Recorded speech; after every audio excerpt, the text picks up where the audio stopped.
Hello everyone, welcome back to a new tutorial video on how you can sign up for a online banking account on Poppy.Bank. Before starting this video, please make sure to subscribe and to press the notification bell icon to get updated. So let's get this video started. First of all, you need to open any web browser on your PC as I am using a Microsoft Edge for this. Now go in for new tab and search in for a Poppy.Bank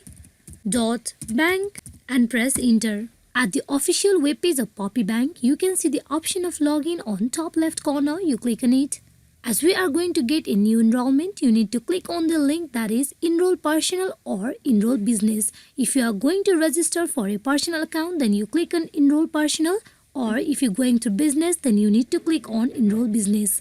As I am going with the Enroll Personal.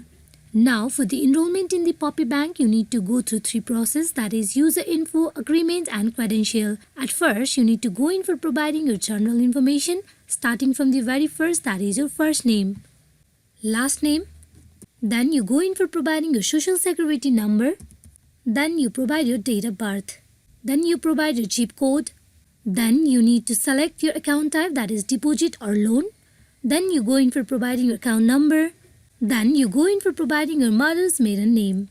At last, you provide your email address. Here, after you provide all the details, you need to click on next, where you will be redirected to another process, that is agreement, where you need to agree. Then with the following, you need to go through credential process. Once you are all done, you need to click on next, where you will be able to register yourself for the online banking accounts on Poppy.Bank. Hope this video is fruitful for you all on how you can create an online banking account on Poppy.Bank. Thank you.